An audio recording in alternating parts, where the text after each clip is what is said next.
Welcome to yet another edition of BeerAmerica.tv. For those of you who have been following along, thanks for being here, and for those of you just joining us, welcome. I am Paul Leone with John Pinkerton. John Pinkerton is actually a real live brewmaster, and I actually am a TV guy, so we put this little thing together, and it's called BeerAmerica.tv. Good combo. Thanks, appreciate it. And so here we are again for another edition, and this time we've picked a beer called Avery 15. And I was wondering why they called it 15, and when I went on the website I found they had a 14 and a 13, and then you do a little more research and it's actually the beer they brew on their 15th anniversaries. Wow, there's some crazy stuff in here. Well, not only that, but you know, when I looked up category, like, oh, we've had Scotch ales or Belgian strong ales or IPAs, they said this one is brewed beyond any known category, is what they said. So it's an experimental beer, and it seems like that's their thing. Whenever they do an anniversary ale, they kind of go off the edge a little bit and try to do whatever they can that's really cool. I really respect that, because you know, one of the greatest challenges trying to win a medal is just finding a category for your beer. You know, you might call it an Oktoberfest, but when you stack it up against the numbers, it may not really measure in there. So sometimes it's a challenge to find a home for your beer when it comes to the judging. So is there a category at the Great American Beer Fest for brewed beyond any known category? Well, they've actually done the BA has really done a nice job in recent years due to judges' comments and... I said doo-doo? You did, but go ahead. I said doo-doo. My daughter would love that. She's 5 years old. Doo-doo. Underpants. And I'm not, and I just said it. So go ahead. Sorry. I digress, but go ahead. Anyways, sorry. Much lighter than I thought it would be. Yeah. They've done a nice job with coming up with some categories to put beers that just don't really fit. Well, I would think that what I was expecting right off the bat was a dark beer, because but it's light. It's very light in color. Apparently, I've fallen way behind. No, it's okay. I know. Sorry. Well, it's good. You're giving information, and that's really what this is all about. So.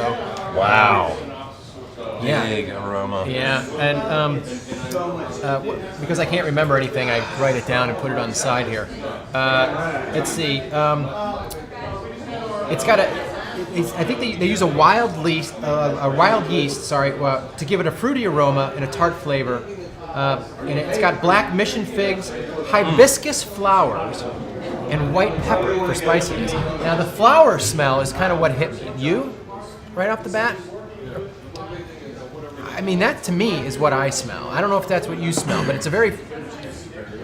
I don't know exactly. What I'm smelling immediately hits me as that sort of classic Orval, like Orval is a classic Belgian style, Trappist style.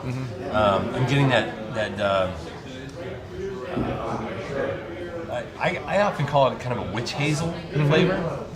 It's that, but to me, it's a very classic Brettanomyces kind of note there, and it's almost like witch hazel with bubble gum behind it, like juicy fruit behind it. Yeah. Okay. Which is a bizarre way to describe it. But I mean, have you ever done the whole witch hazel thing on your face, like after shaving or something? And if you ever chewed juicy fruit, I mean, the juicy fruit definitely, and it's not bubblegummy, so don't get us wrong. It's not like but I definitely taste the floral. Maybe because I knew it was in it, but I definitely taste the flower in it. And I've never tasted that in a beer before. I mean, if you take a good smell of a flower, it kind of tastes like that smell, like a rose almost. But of course, what they say, it's a hibiscus flowers. But it's you took a good whiff of a rose. It's a beautifully complex beer. It tastes, complex is a very good term for this beer. And a bunch of the guys in the homebrew club have done stuff with figs because figs grow. A lot of figs grow down here. I have a fig tree in my yard. I can never get them to I can never actually pick any before the birds and stuff get to them. But a number of the guys in the club have got huge fig trees where they can actually manage to get a few and put them in the beer. Right. So I'm not exactly sure what that character might be, but just that Brett character alone, it's just this is definitely the most unique beer I've ever had. This stands alone to me. I can't remember another beer that I've had that tasted like this. Have you ever had Orval? No. You know what? No. Absolutely not. I mean, I just, it's very unique. I mean, I think that if you're really looking for something different outside of the box, this one fits the category, and not in a bad way. Trust me, don't get me wrong. Yeah, I mean, it's unexpected. It was totally, everything that I've had right now is unexpected. Well, what I will say is that, I mean, this is like Orval and then some. I don't want to like pigeonhole it as like tasting like Orval, because it's way more than that. There's so much more going on there, but it has that classic flavor. Greg, would you like to try a little bit? I see Greg looking at us with this kind of thirst. You want to give him a double hit here? Or, there we go. Good enough? You want more? Yeah, wow. You know, surprising. This is, you know, I can't pinpoint it. Coming from Avery. These guys make great beers to begin with. Who I'm hoping to get as a featured brewer down the road here at some point, because I think I hear a lot of good things about him, and you obviously know all about them. So. Well, it's one of those things where it's every time we go to Colorado, the JVF, you know, I find myself gravitating towards the Avery IPA or Pale Ale or whatever they have on tap. They make really good stuff. Yeah, and I agree. It certainly is. There's certainly a lot of imagination behind their beers, and that's again not a bad thing. That's a really good thing, because you get to enjoy something that you haven't had before. You know, I think a lot of craft beer drinkers, and we were talking about this. I'm sorry, go ahead.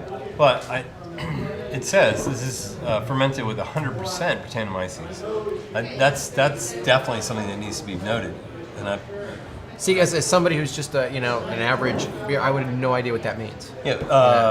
You know, most beers are fermented with some sort of Saccharomyces strains. There's bajillions of different strains that you can ferment in the Saccharomyces genus. Yeah. But Brettanomyces is a whole separate genus that comes up a lot in Belgian styles, and there have been some American breweries that have been adventurous in basically brewing with 100%, like the strain is 100% Brett.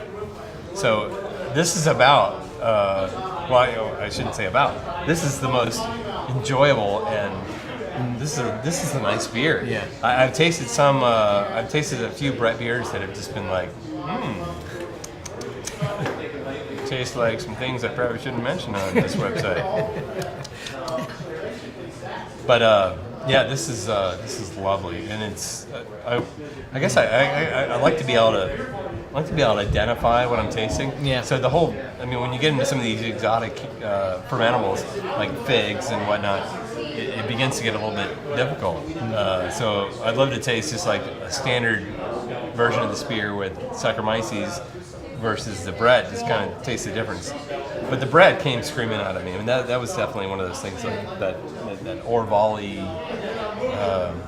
that witch hazel character, that little juicy fruit character. That's lovely beer. So certainly a beer that's been brewed beyond any category for sure. And Greg, any thoughts while you're at it?